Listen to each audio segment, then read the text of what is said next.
दोस्तों जय माता दी।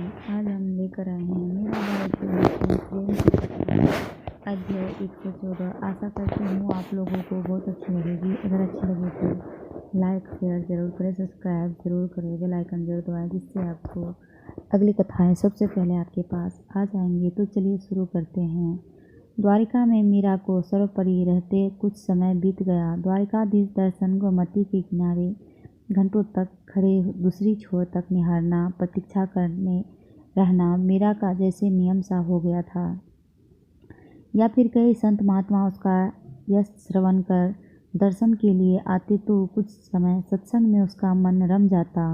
एक बार एक दुखी व्यक्ति जिसका एकमात्र युवा पुत्र मृत्यु को प्राप्त हुआ, वह सभी तीर्थों में घूमता फिरता द्वारिका पहुंचा और मीराबाई का नाम सुन दर्शन करने आया। अपनी विपद गाथा मीरा को सुना। उसने साधु होने की इच्छा को प्रकट किया। मीरा ने समझाया, क्या केवल घर छोड़ना और कपड़े रंगना ही तुम्हारी समस्या का हल है? व्यक्ति बोला, कुछ से तप गया हूँ, कुछ मैं दुख से तप गया हूँ, पुनः दुख का सामना नहीं करना चाहता। मीरा ने व्यक्ति को सांत्वना देते हुए कहा, दुख सुख भौतिक वस्तु नहीं है कि कोई उठाकर तुम्हें दे दे, अथवा कोई सेना नहीं कि तुम भागकर उसे बच सको। तुम्हारा अर्थ है कि पुत्र की मृत्यु से तुम्हें जो दुख की अनुभूति हुई वह तुम्हारे फिर ना झेलनी पड़े, यही ना जी सरकार।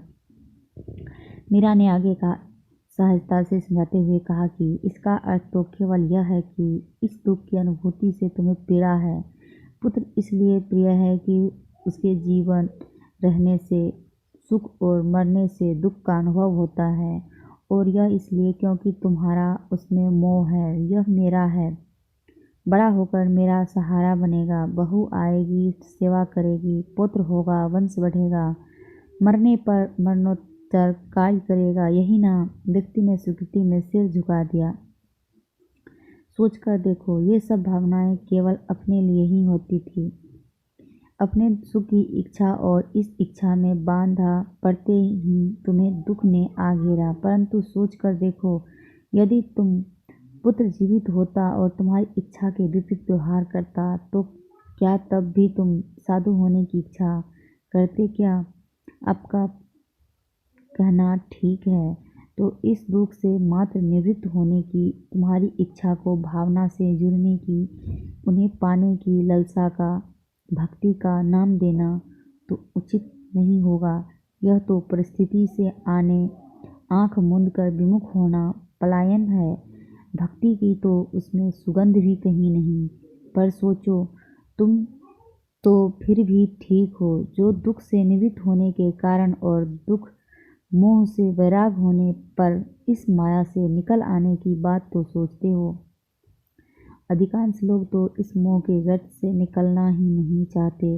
रात दिन कलह व्यथा चिंता झेलकर भी वह मोह को नहीं छोड़ पाते, क्योंकि मोह ही दुख का मूल है। पाप का पिता मोह, माता तृष्णा और क्रोध, लोभ, मद मत्सर, आशा आदि कुटुंब है। इनका एक भी सदस्य मन में घुसा नहीं कि धीरे धीरे पूरे कुटुंब को ले आता है। फिर पाप की पत्नी अशांति तथा बेटी मृत्यु भी आकर क्रमशः हमें ग्रस लेती है, और इनसे बचने का उपाय केवल और केवल भजन है, साधु होना नहीं। अभी तुम्हारे 60 विकार दूर नहीं हुए हैं कि खाने सोने की चिंता न रहे। यदि साधु हुए तो सबसे पहली तो चिंता तुम्हें यह लगेगी कि कहाँ रहे, क्या खाए और कहाँ सोए। यदि वैराग ही नहीं है तो कठिनाई नहीं रह सह पाओगे, और संसार से विरक्त न होकर साधु वेश से ही विरक्त हो जाओगे।